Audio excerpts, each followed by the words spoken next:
really everything that we have maybe depended on for some kind of identity can easily vanish in a short period of time. And so this happens in transformation.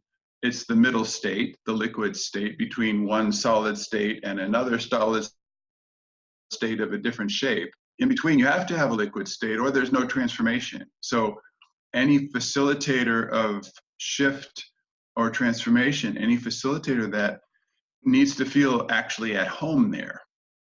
And so over the years that I've been doing this, I actually feel basically more at home in the liquid state than I do in any kind of solidified state, because I know the solidified state is delusional. I'm Dean Walker, and welcome to the Poetry of Predicament podcast, a podcast for people brave enough to face humanity's challenges and problems, and most importantly, our numerous predicaments. The Poetry of Predicament is a podcast meant to inspire us to bring forth grace, beauty, and connection with the web of life in the face of a predicament-laden world. In this episode of the Poetry of Predicament podcast, help me welcome Clinton Callahan, founder of Possibility Management. He's a thought leader and unstoppable trainer of trainers.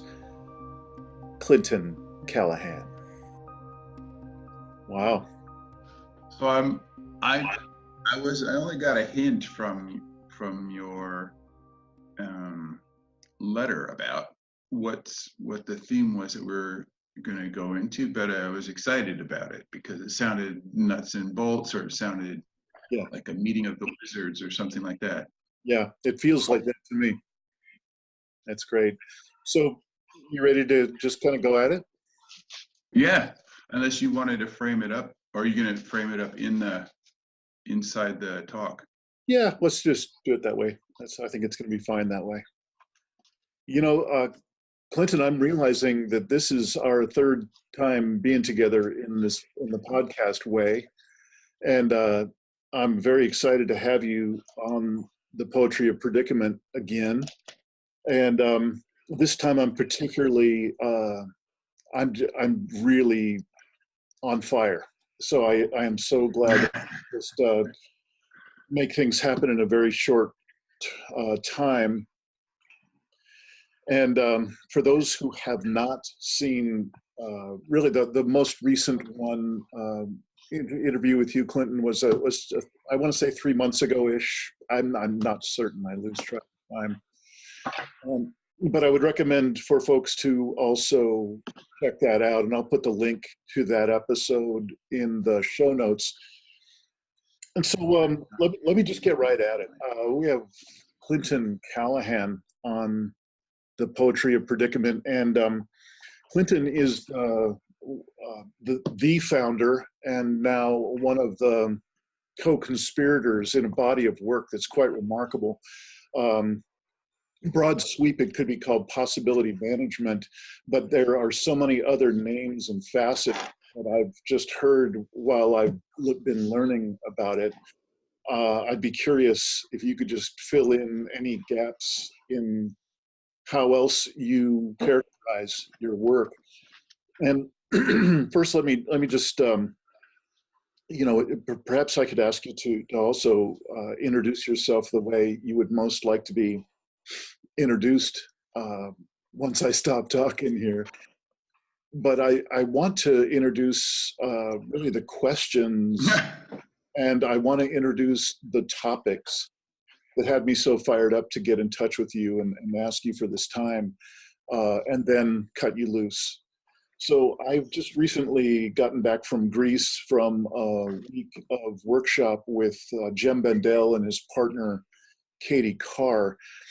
And of course, Jem Bendel is something of a phenomenon these days. In 2018, he rocketed to acclaim in the kind of rarefied atmosphere that is sometimes humorously called the doomosphere. People who are seeing the world is as in collapse now, and how to grapple with that, how to adjust our our inner world and our outer world to accommodate the reality that is that framing. And he calls that line of inquiry deep adaptation. So how can we take on the process of deep adaptation within ourselves to expand our capacities and our inner toolkit to be able to be more and more present in the face of larger and larger stressors as various aspects of Earth and human systems collapse. And I'm thrilled to have been able to go to that workshop, and there was a lot that I enjoyed. I absolutely, my hat is off to Katie Carr, who really was the lead in terms of facilitation and design of that experience. And Jem was there, and they both did a great job of facilitation. And I had a remarkable amount of connection with the other people who were participating. And to get right to it with you, Clinton, I have been collecting distinctions and practices and excuse me, methodologies in hopes of being more and more effective in the delivery of my body of work, which is to offer resources and coaching and distinctions that might be of use for people who are willing to face this collapse of Earth and human systems. And thank you so much for sitting through all this. I appreciate it. I'm finally getting around to why I'm calling you so excitedly, and is that what was missing for me in this week-long workshop, which again stood very strong in its own right and it's very powerful. Excuse me. But I could say that the work was entirely based in what I could call focus on the emergence of people's participation, the emergence of people's expression, and inviting that emergence. In that way, being quite a gentle, the experience of being safely held and people bearing witness for one another. So it had that kind of flavor and emphasis to it. And not that your work does not have that. I have experienced plenty of those features.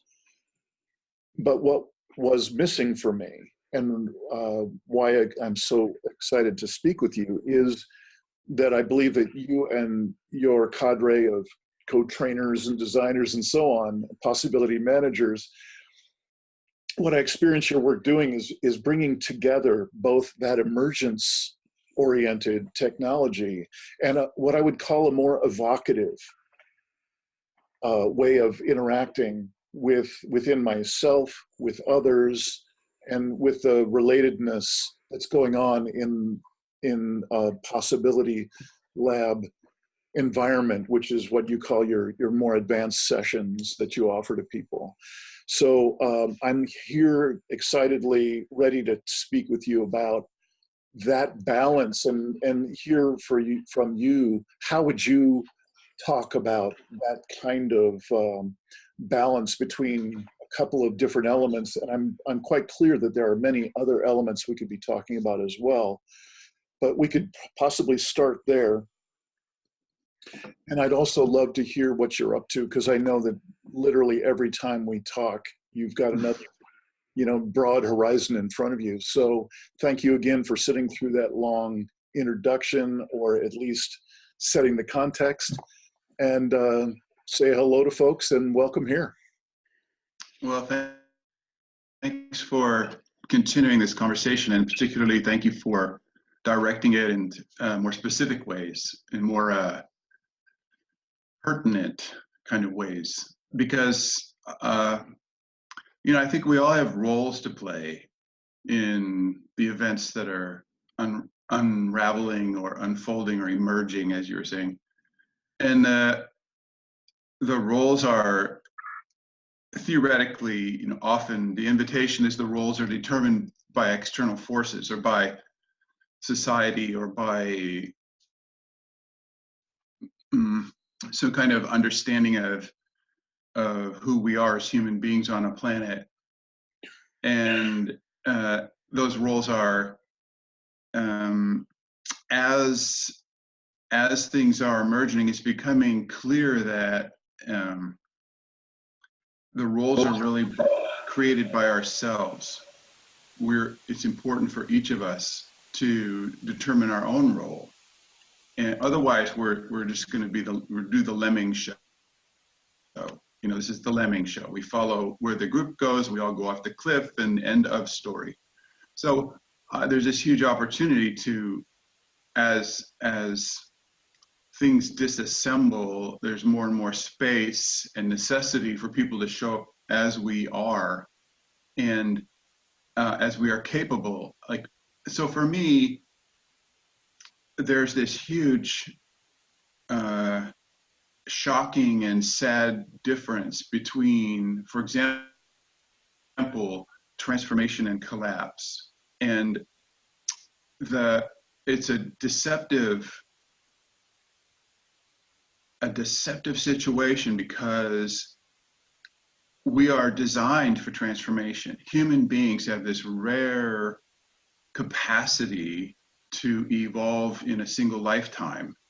We have the ability to become more conscious and to build this kind of, I call it a matrix, energetic matrix in our being that can hold more distinctions, where we can become more aware and perceptive and more conscious, and where more and more of our potential can come through this consciousness. And I don't mean it in a foo-foo way. I mean it in really an ability to hold space, navigate space, create solutions, design new game worlds, invent new structures in society and ways for us to interact and be, and relationship, and all of these communications can rapidly evolve as we evolve, and we're designed for this transformational process.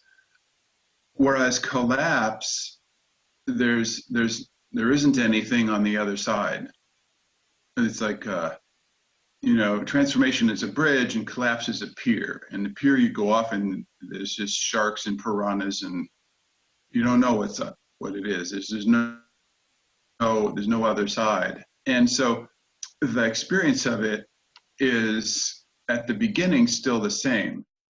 And so since we can't predict the future, and we can't predict so much of what will happen, we don't know what's going to happen. That's why we can still have this conversation, is because it's interesting, because we don't know what's going to happen. And the beginning steps of transformation and the beginning steps of collapse are essentially the same, which is the known becomes useless, or the rug gets pulled out from underneath us, and there's this void that opens up, or this gap, or a vacuum, or a nothingness.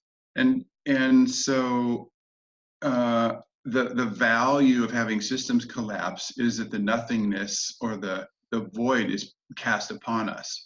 And we're so, because we're so able to transform, we're also able to block transformation. Yeah. We have this inner facilities to distract ourselves, or pretend like it's not happening, or refuse to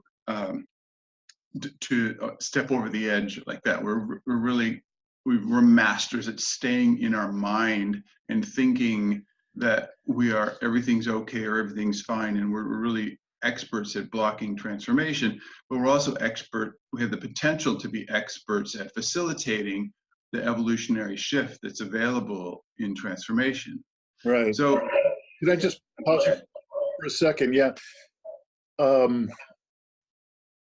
You talked about a couple of steps that can be seen in the progression toward collapse or toward transformation, and I'm wondering if we could also include kind of a liquefaction, which is that's a word that I recall from a possibility lab and other environments where I've been in that kind of conversation.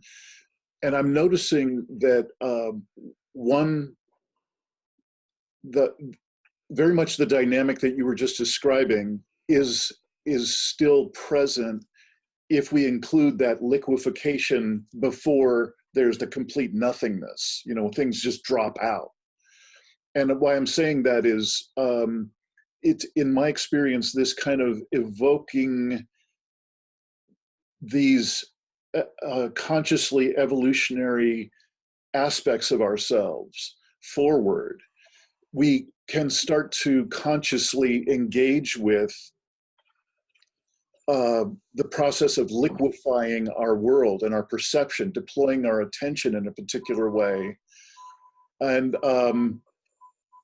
what we don't get is that opportunity to be conscious and to be growing that skill and that deployment of attention consciously if we just wait for the collapse, if we're just holding on tight to our vision of how it's always been, then that will truly be just ripped out of our hands into a nothingness. So I'm with you there. And I just wanted to include that because that liquefaction seems to be, in my experience, where we are. So it's easy to mold it into fake news and, you know, a disdain for reality and willful ignorance and on and on. And it can also be shaped into possibility, into whole new possibilities. So I just wanted to kind of add that because it seemed like little seedlings of that came up in a possibility lab, again, one of your kind of advanced weekends that you offer in your work. And so for full disclosure, obviously, I've done the Expand the Box training, which is kind of the first weekend that people would do to be exposed to your work. And then after that, there's innumerable possibility labs that 2 or 3 or 4 day workshops that people can come to and engage on a particular theme together and so on. So thanks for sitting through that inclusion of that distinction, liquefaction. Yeah, you asked me what I'm into lately or what's been happening for me, and I've got a new identity lately, and it's a word that went in somehow, came in sideways, and it's just been opening up a whole new plethora of possibilities for navigating liquid states, and the name is Rift Walker. So it has to do with, so you have to imagine that there are jobs in modern culture like plumber or policeman or nurse or secretary or whatever. These are job titles. Well, what I'm saying right now, there's another job title called Rift Walker that has a certain set of skills. It's a requiring specific kinds of training and awarenesses and attentions to certain kinds of details and some nuts and bolts tricks up the sleeve for how to navigate liquid states so that they're beneficial, so that they provide a positive outcome and in fact prepare you for the next liquid state, because evolution is like that. It's one after another. It isn't like adulthood initiation is a fixed or finished process. It's an ongoing for the rest of your life series of evolutionary processes, each one having this, hey, here's my solid state, here's who I am, oh my God, this is not happening anymore, it's not working, oh my God, the whole thing kind of goes liquid.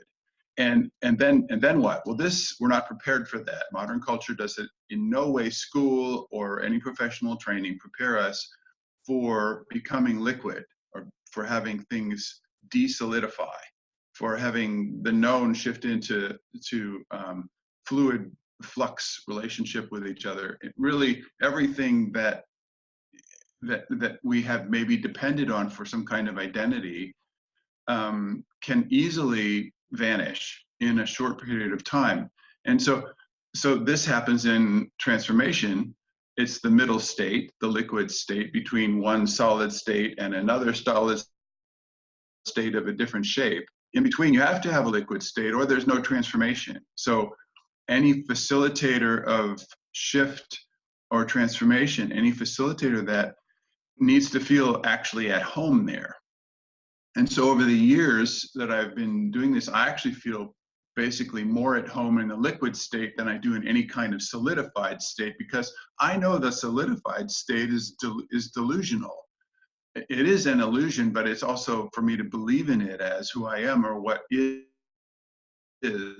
as solid is just, I'm deluding myself. It's a, so I have been naive in my life, and I don't pretend to be superior uh, in terms of anything. So at the same time, I am pretty sure that whatever I think is solid isn't. And so that sets up a whole new framework of, and I've been discovering that actually the human spirit, you know, who we are as beings, is more comfortable and more free, like has more access to possibility and ecstasy and presence and relationship and connection and unfolding if we're flying. So it's if we're not solid. So you know, a surfer needs waves, and the waves of evolution come from everything solid. No, no, no, it's not. It's liquid. Oh, look, it's solid again. Oh no, it's liquid. You know, and this surfing creates a force where we can evolve on. And so that is a bigger picture of things. Whereas we're trained to get a degree in engineering, and then we do our job for the rest of our life and retire and die. And this rigidity of a worldview of a linear life plan is non-functional when it comes to, especially these days where systems are collapsing. Every system we've developed is going to collapse, and we can either collapse it on purpose and intentionally and start creating regenerative next culture. I call it archy cultures, which are the archaearchal cultures, are the cultures that come after the matriarchal cultures, and the patriarchal cultures have run their course. So it's a natural evolution of culture that if we had time on the planet, the little cul-de-sacs and little experiments all over the planet right now, the cultural creatives, that, you know, the 200 million cultural creatives who are below the radar of the mainstream news, that are successfully evolving and emerging regenerative cultures, they're now the, you know, the leading edge of this evolutionary shift. They would become more and more common knowledge. It would become common. But so being a rift walker is a needed job right now, perhaps more so than ever in human history, because of the degree of collapse. Like, for example, like the evolution from matriarchal cultures to patriarchal cultures was occurring over thousands and thousands of years. In fact, it's still occurring. You know, there are still matriarchal cultures around that live on planet Earth as if it's a giant salad bowl, you know, and the hunter-gatherer, like the Amazonian jungles and all that. There are still matriarchal cultures that the great Mother Earth is their home. And 6,000 years ago, when the patriarchy started emerging with warrior clans just stealing food crops that were stored, and the technologies and the hierarchies, particularly the hierarchical structures, allowed for psychopathic personalities to climb the hierarchies and take over the positions, that happened over thousands of years. And so, but the thing is, these days, with, for example, the use of fossil fuels has ramped up suddenly in geological time, or even human history, and we've reached over peak. We're past peak in almost everything. Even uranium, even rare metals are reaching peak. So peak oil, peak gas, peak coal. It's all, you know, it's collapsing now. There's those resources that modern civilization has built itself on so wastefully and so unconsciously as a greedy little consuming teenager, with no regard for consequences. That the shift needs to happen suddenly. We have a 50 years, starting 40 years ago, to shift from the patriarchal culture into regenerative archaearchal cultures, where rather than having an uninitiated adolescent at the top of the hierarchy, we need to have this creative collaboration between the archetypal feminine and the archetypal masculine. That's what archaearchal culture is: the initiated archetypal feminine creatively collaborating with initiated archetypal masculine. This is archaearchy. This is our birthright. It's like, this is what adulthood is about. Adulthood is not a dirty word. Responsibility is not a dirty word. These are such amazing possibilities for human beings, individually and in groups. And the thing about is this shift is going to happen suddenly, or it's not going to happen at all. And facilitators of the shift to archaearchal cultures and regenerative cultures have a full-time job. If they will quit the thoughtware, the thinking idea that we need money to survive, for example. So many people have been hammered and documented and handicapped with the idea that you need money to survive, and therefore you need to have a job or work in some corporation. I retired when I was 29 years old, and I haven't had a job since then. As soon as I got the idea that a job stands for just over broke, and I'm a slave and an economic slave in somebody else's game world, a pawn in somebody else's game world.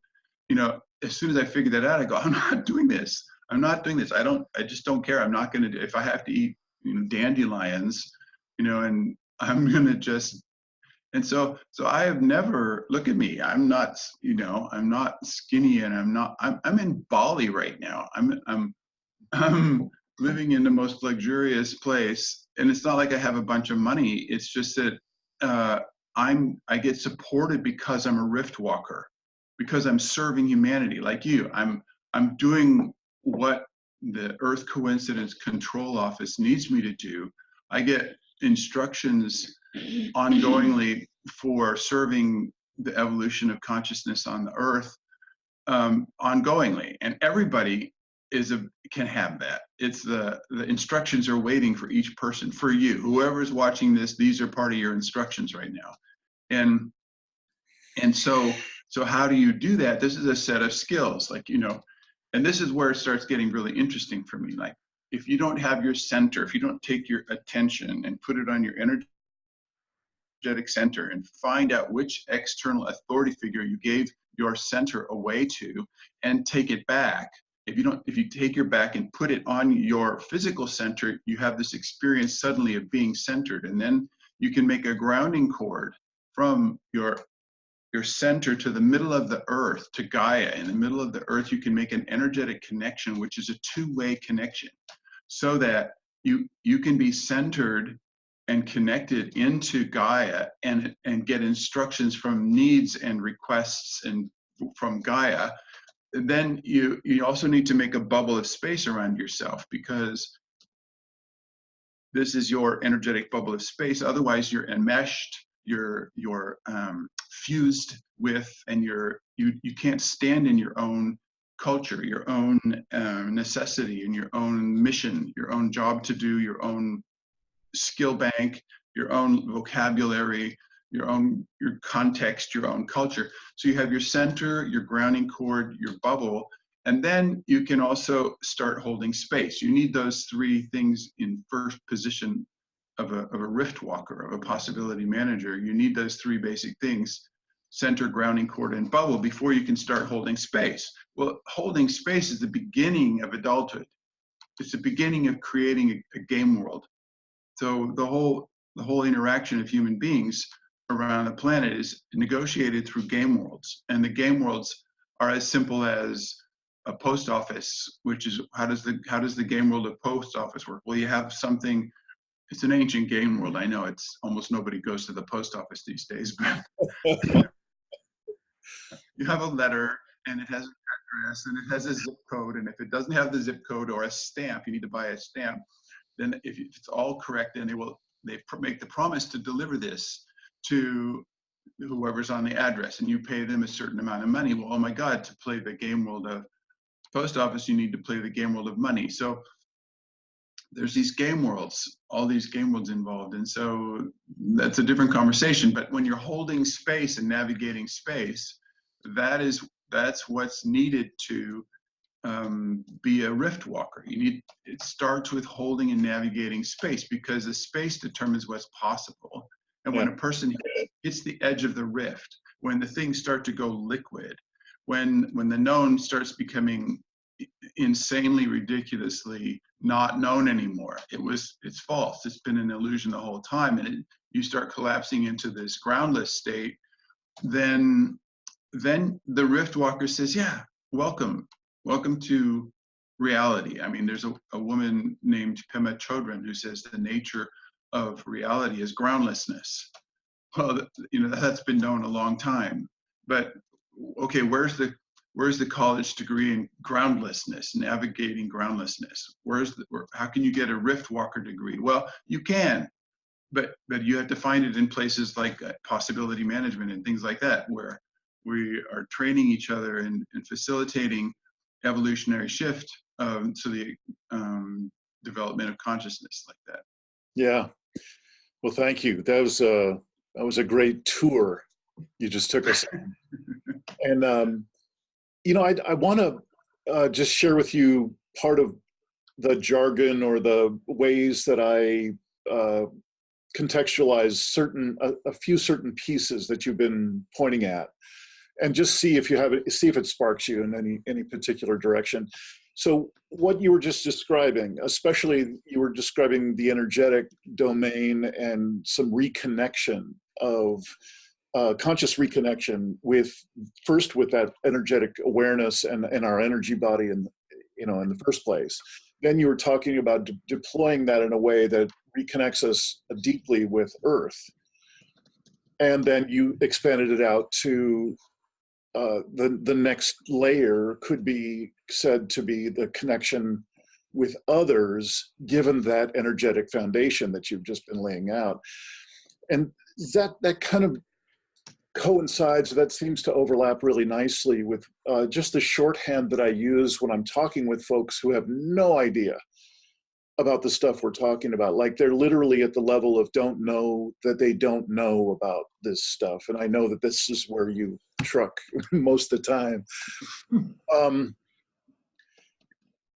The words that I use for it to just be hearable in first encounters with people is that what got us into these predicaments is that we collectively and individually have disconnected ourselves from the primary sources of meaning in human life. So that would be deeper self, others, earth, and soul.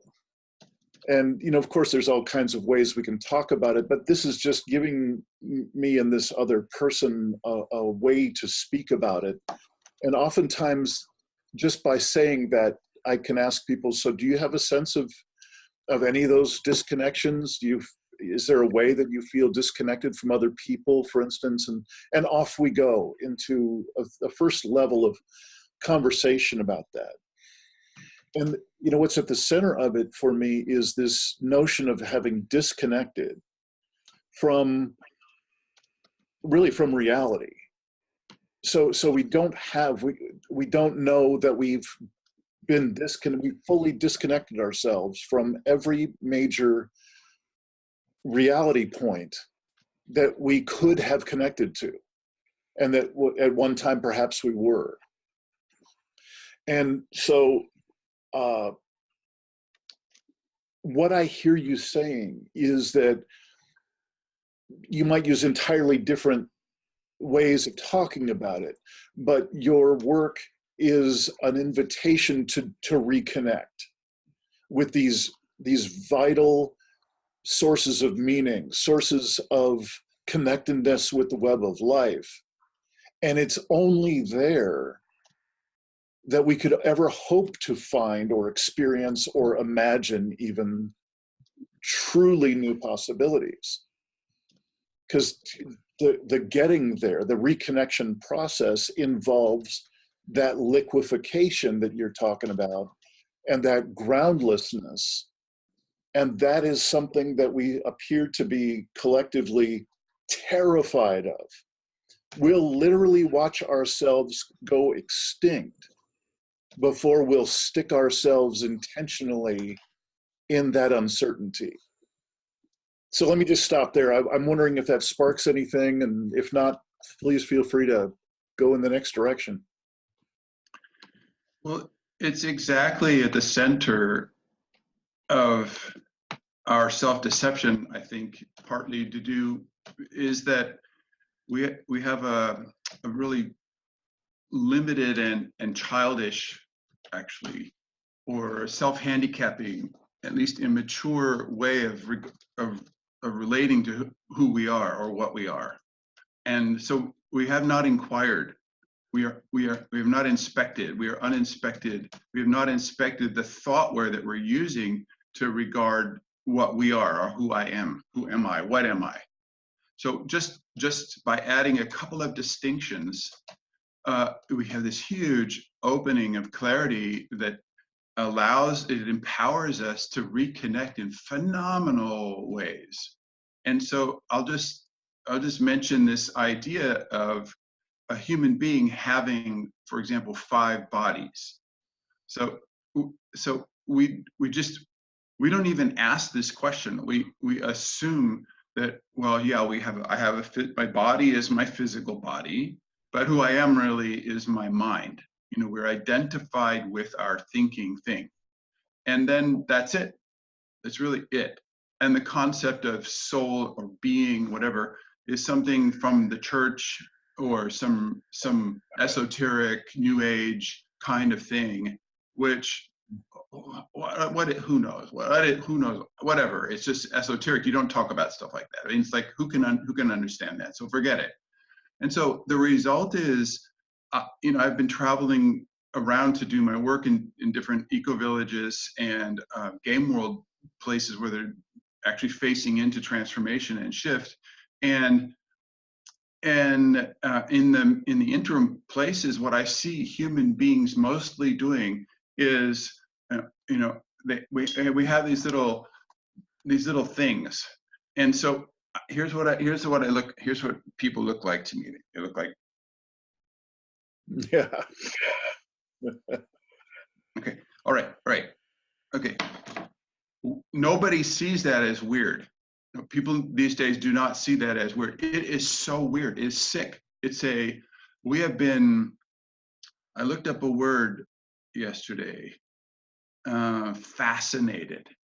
And the original meaning of the word fascination is bewitched. It means cursed, means allured, means trapped. We've been caught. So we are fascinated. We're trapped intellectually. So we're identified with ourselves as one of the 5 bodies, basically our intellectual body. And as has been said before, the thing that hangs down from our neck is the thing that takes us to our next meeting or something like that. It's like that.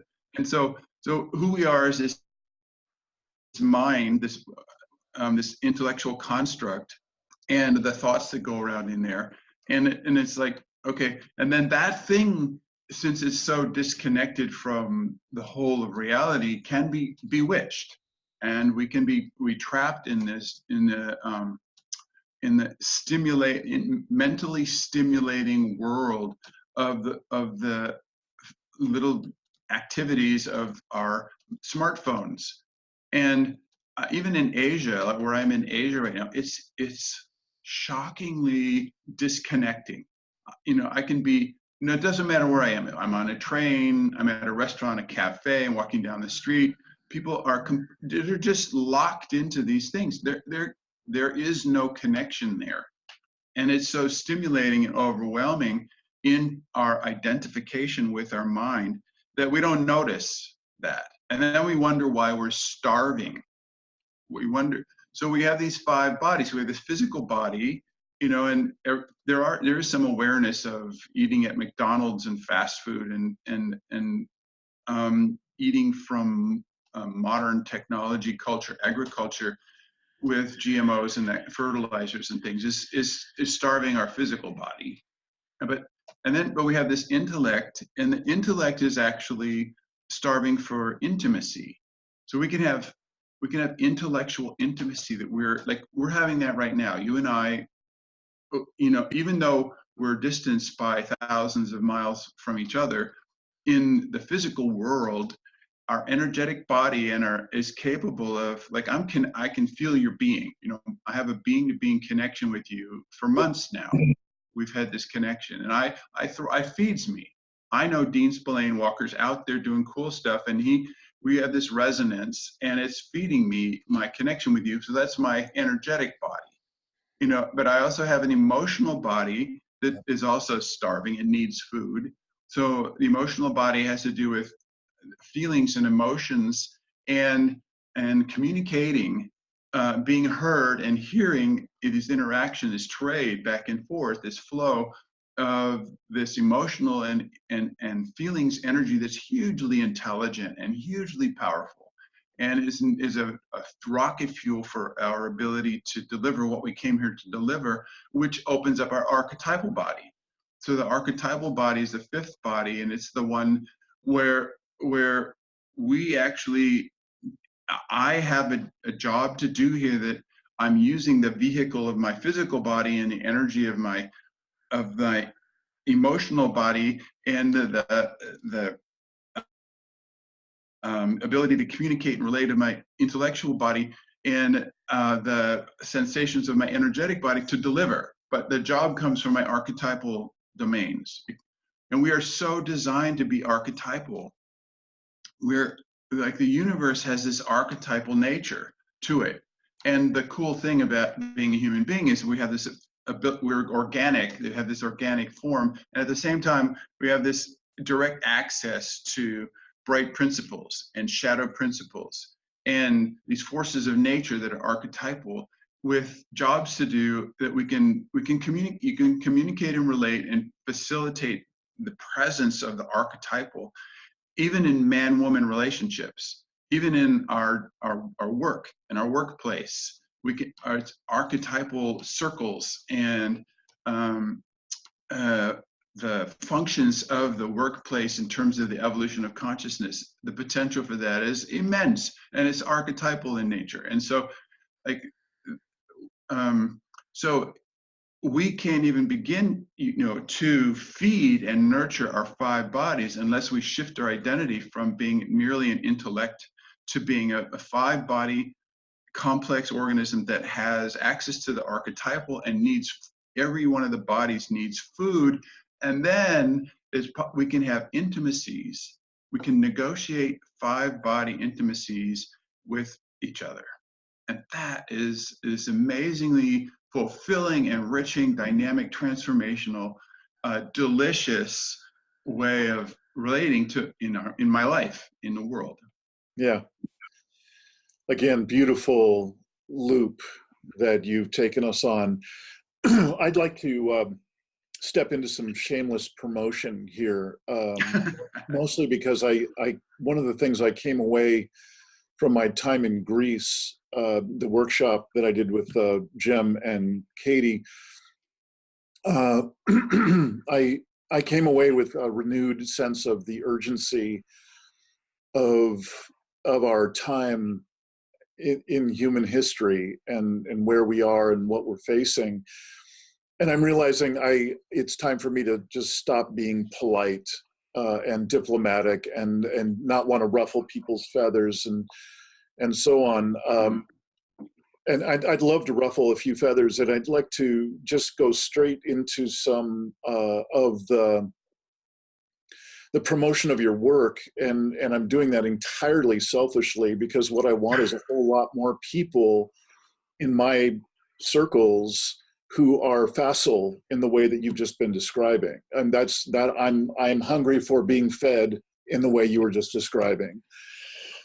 So, just full disclosure, I'm going to be going up to Seattle. I live in Southern Oregon. And I'll be going up to Seattle and doing a what will be my second expand the box training, that kind of entry level training that y'all offer, coming up in November. I think it's November, and it might be December.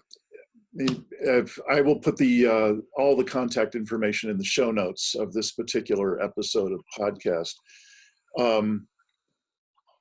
And then I'm really, really excited to be going to Mallorca, Spain in October of this year, which is 2019, to be with y'all in 2 back-to-back possibility labs there in, again, October in Mallorca. And all of that can be found, all that information about what are the workshops and what's being offered and what the heck is all this stuff about, can be found on a number of, I'm sure through a number of different URLs, but the main one is Possibility Management. Is that true? Yes, possibilitymanagement.org. Yeah. So I'm really, again, just shamelessly promoting it. It's completely selfish in my motivation to get more people in my circles who are embodying these distinctions that you've just been talking about. That particular layout really sings for me. You know, it's like, yeah, every part of my system is just saying, yep, yep, yep. And so that's a remarkably apt kind of layout, of mapping that you've just done for when I look to the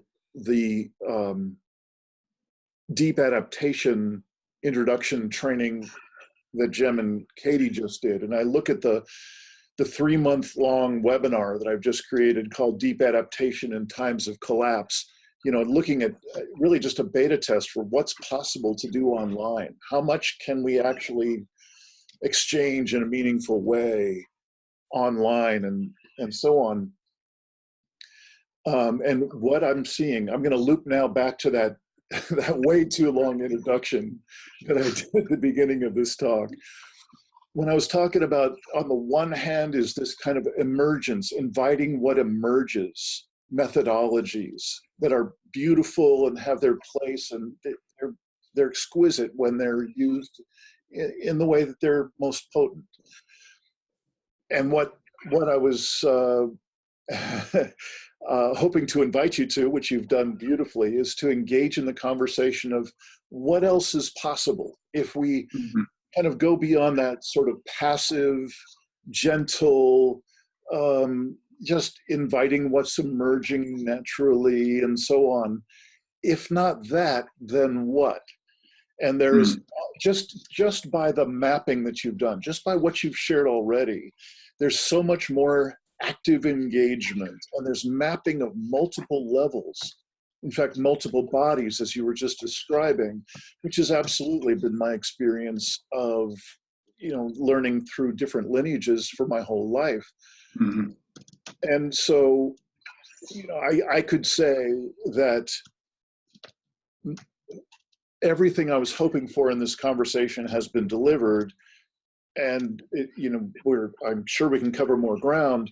I'm just deeply satisfied by having the basics covered, the basics that I just so wanted articulated, so that people who might be new to the conversation might have their interest piqued. That's what I'm hoping for. I'm just crossing fingers and toes that there's some amount of folks that are piqued, like, if not collapse and despair and utter disempowerment, then what? So again, I'll just stop there. Yeah. Thank you. I just wanted to be sure to get those basics out there. Yeah. Yeah, it's I'm not sure how it happened for me, but for a long time I've had the orientation that I'm not a victim. So, you know, my childhood was really vanilla. I somehow, just because of my birth date, and the forces of echo, you know, the Earth Coincidence Control Office, whatever, the luck, the coincidences. I didn't have to go to the Vietnam War. You know, I had a college deferment, and then my birth date number was 235 out of 365. So they never got to my number to bring me into the Vietnam War. I mean, my life has kind of been really vanilla. I didn't have, my parents were not alcoholic, not abusive, not anything. They were basically almost invisible. And so I had this kind of space. They sent me to public school, which is horrible. I mean, public school is this prison babysitting center trying to download thoughtware of continuing a culture that no longer exists. I mean, school, take your kids out of school as fast as you can and cut them loose without one of those smartphones. You know, those two things, take them to an island. Everybody who does this, like a dozen people have asked me, my child is desperate, they're cutting themselves, they're taking drugs and alcohol, they're depressed, they have rage fits, they're destroying things, they don't listen to me, we're out of. Every person I say, take your kid out of school, hit the road, go to a third world country with no smartphone and live in the culture there. Every single person who's done that has come back going, God, my child is the most wonderful person in the world. I love them. They love me. Life is fantastic. Life is great. There's a bright future. Every person who's done that is extracted themselves from the grips of the hallucination. You know, they've woken up from becoming a zombie. It is possible to end your sleepwalking. Like, you know, it's really possible. The whole, you know, we have 226 websites up right now in an experiment we're doing called startover.xyz. You can also go to startoverhere.xyz and you get a list of these gateways. These are doorways. Every single one of these websites is a doorway with experiments to do and distinctions on there, and it's energized, and there's some videos, and it's fun, and every single one is full. It's like dripping, overflowing with what else is possible besides sleepwalking. What else is possible besides being a victim? What have they not told us? Well, you know, basically almost everything. You know, they have not, whoever they are, you know, the school curriculum or television, whatever, that whole sleepwalking zombie world of consumerism and the deadness of that is a very, very small part of what's possible. And so my whole life has been really about knocking on the people's door, going, hey, want to come out and play? Would you like to come out and play? There's a lot. You're stuck there in a, like, you know, a little zombie world, and they're giving you drugs, and you're doing it to yourself. Would you like to try something else? Well, this is terrifying. This is that liquid state you're talking about. Mm-hmm. This is exactly it. The rug gets pulled out. You go, no, there isn't anything else. No, really, I am a victim. I'm convinced. I am a victim. There are no possibilities. This is bad, you know, and this is all there is. Okay, well, that's not true. It is so not true that it's just astonishing how something as intelligent and with so much potential as a human being can believe that that's all there is. I mean, you can pick up anything. Any little thing, you know, a blade of grass, you know, or you look in somebody's eyes for longer than 3 seconds, and all of a sudden there's this space that opens up.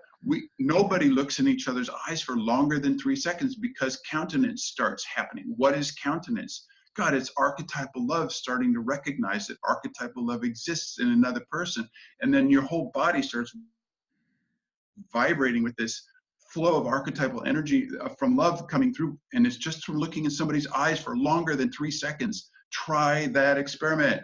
Your world will fall apart. Modern civilization will collapse by looking in somebody's eyes for longer than 3 seconds, because modern civilization becomes irrelevant. It becomes worthless. You know, the whole delusion of modern culture is that we're not going to die. Well, we are. And so it's fake. The whole The whole purpose of modern culture is based on a delusion that's fake. And so in any case, it's straightforward and simple to enter worlds that are vaster, more complex, full, nurturing, five-body intimacies, rich worlds that are right in front of you right now, everywhere in the world, every moment available, by upgrading your thoughtware, by using a few distinctions and noticing and allowing yourself to feel and trust yourself and take your center back and your own authority back and make decisions that your parents didn't make. You know, you don't, and go find the other people who are doing this. They're all over. There's millions of us out here. There's everywhere I go, I meet people who are doing experiments that are not fitting into modern civilization. These are my friends. This is my culture. My culture, I'm a rift walker. I'm an edge worker. I'm a possibilitator. These are three words that nobody knows what I'm talking about, but until I start meeting my family and my friends out here, and they all go, yeah, me too. I'm one too. What did you learn lately? And then we have the most amazing exchange of conversations just like this. And it's just thrilling. And to think of myself as a victim, I just don't, I haven't done that for 50 years. I don't know, for a long time. And so, yes, everything you're saying, I say yes. Well, Clinton, there's one last piece before we draw this envelope of time together to a close that I'd like to just run by you and hear. Maybe it's already present in your work in some way that I just haven't touched in with yet. What I've noticed is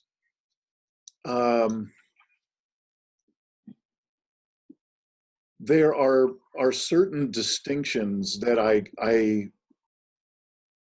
I truck in a lot in my body of work, which is really being collapse aware, adding to it many of the distinctions that you were just talking about, particularly the energetics. And there's a way in which our culture collectively, we literally can't and won't tell the truth to ourselves about what's so in our world. One of the costs of our disconnection with self, others, earth and soul and so on is literally our inability to have an inner truth, to have that kind of base note in our experience. If we've disconnected in all those primary ways, we've got these massive holes in our ability to truly be present at any given moment. So in the work that I've been exposed to so far in Expand the Box or Possibility Labs, many of the distinctions you've been talking about have been very present and very active and juicy as can be. And what I've noticed is there so far has been very little of the kind of human on earth and human as integral aspect of the web of life, kind of truth telling and truth seeing of where we are, what's actually going on the planet. You know, like if I had a flesh-eating bacteria condition on my arm and it was just doing its thing and it was just eating me up, I would want to have the awareness and the ability to articulate, I got this thing on my arm that's eating me up. And I would also like to have people around me who are also able to say, you know, you might want to have that looked at. You got something on your arm.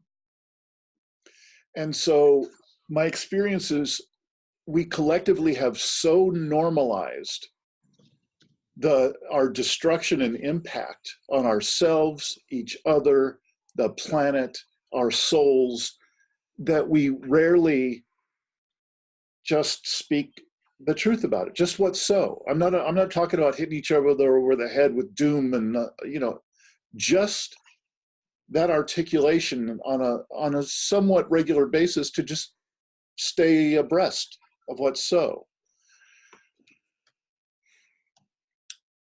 Again, what I saw coming out of my time in Greece and that particular way of talking about deep adaptation is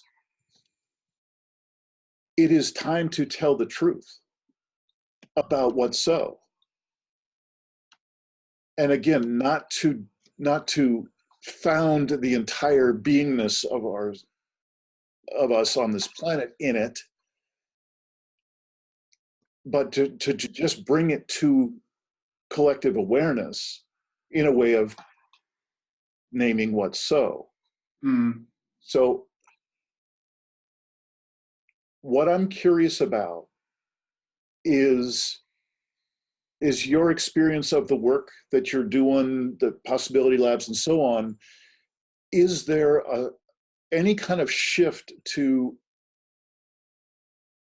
telling the truth about what's so at that level that might include grief, that might include the elements that are so very normal in a human experience, only at the largest scale we've ever had to deal, like shame? These are particular elements. I could keep choosing elements off the shelf here to ask about. Mm-hmm. So I'm curious, am I communicating okay? Is this making sense as sort of an inquiry with you?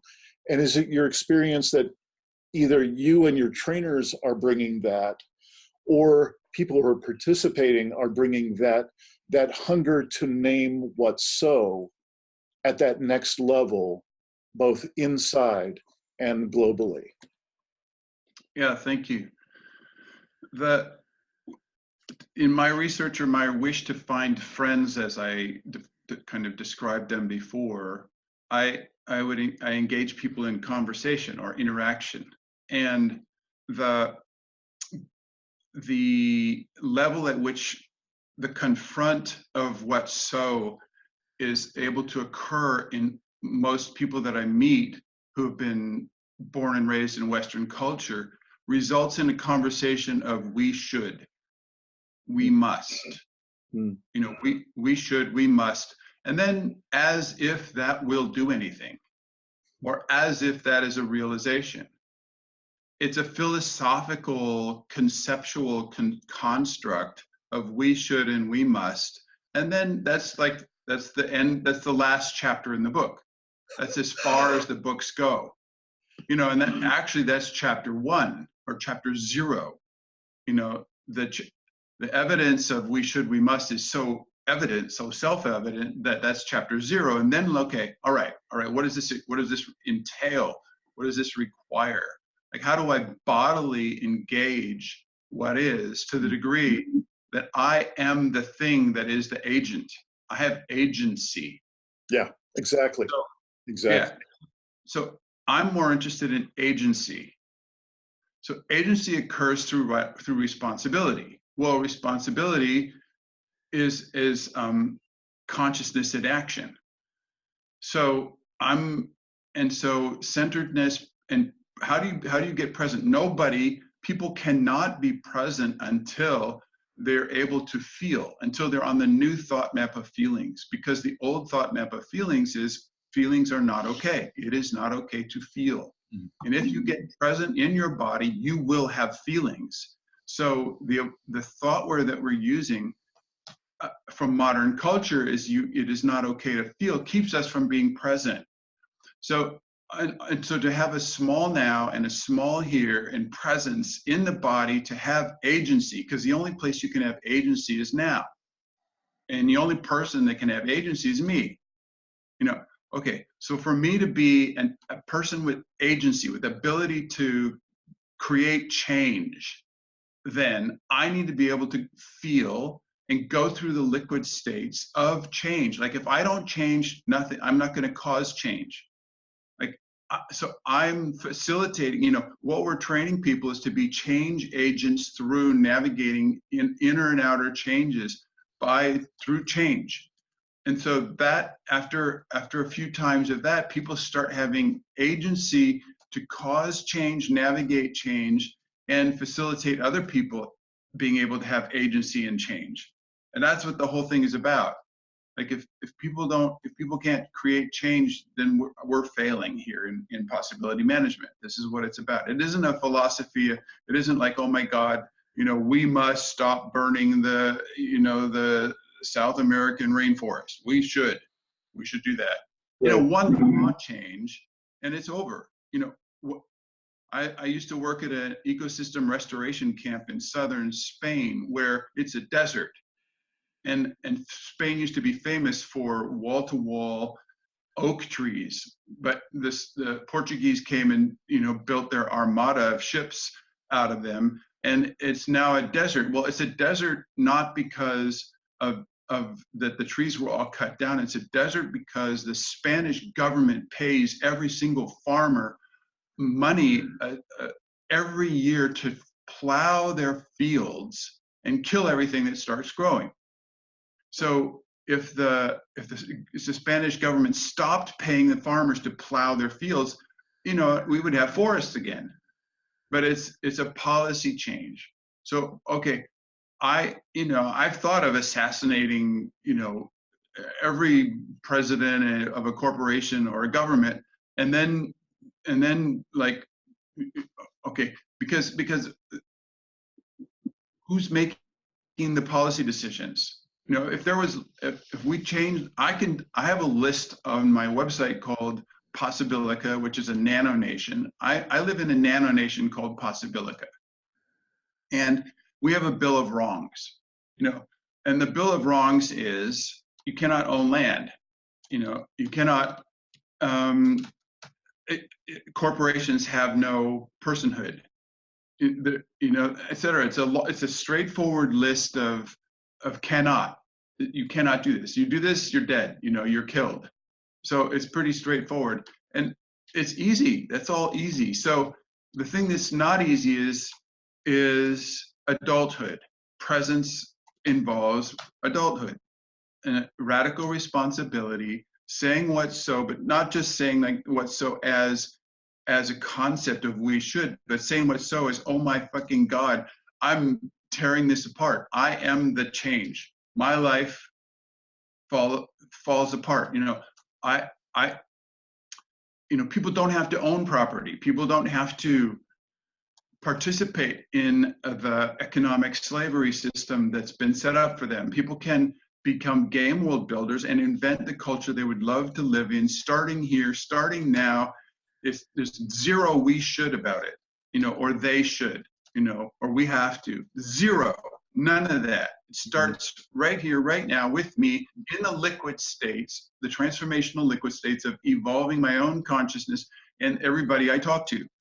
And it sets up a whole new game world of life on planet Earth for human beings. Yeah. Now, is it too late to stop the methane clathrates that are defrosting in the Siberian Sea?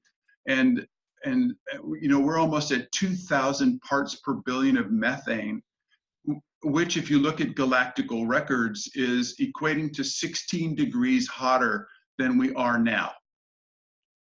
On planet Earth, the amount of methane that's in the atmosphere already causes 16 degrees hotter than it is right now. Okay, how are you going to put the methane out of the atmosphere? Is it too late for that? I don't know. But I do know what I can change right now, and that's what I do. And I have agency, and I'm not only, it's a cool kind of, it's a meta agency, because I can liberate others to liberate the agency of others. So I'm a trainer.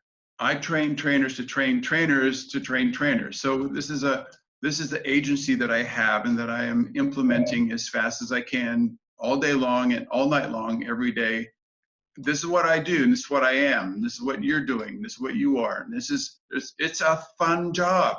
It is the best job in the world. It's a job where I don't know what's going to happen in the next hour, and it's going to be more exciting and more fulfilling and more challenging than ever was before in my life, and that's what my life is about. And your life can be so. Welcome to the real world. Yeah. As they say in the Matrix movie. Yeah. Welcome to the real world. Yeah. There's a lot more possible than you might suspect. And you have agency. So, Clinton, if I may, as we you're not a victim. up, so I'd like to just take a few moments to be in stillness to let that settle in, if that's all right with you.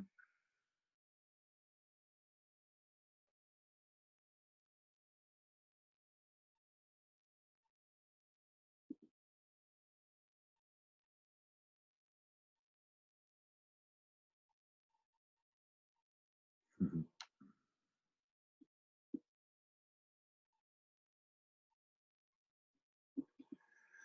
Thank you so much, Brad. I feel you and appreciate you and your cadre of trainers and your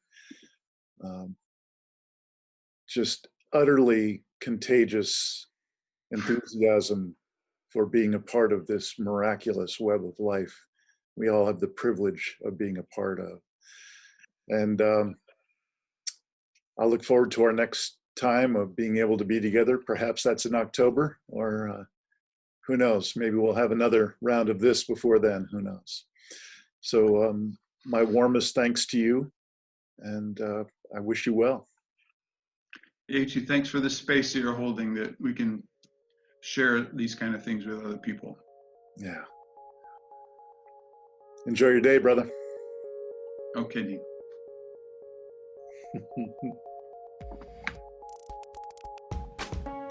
Thanks for watching another episode of the Poetry of Predicament podcast, produced by Dean Walker and the Living Resilience Alliance, www.livingresilience.net.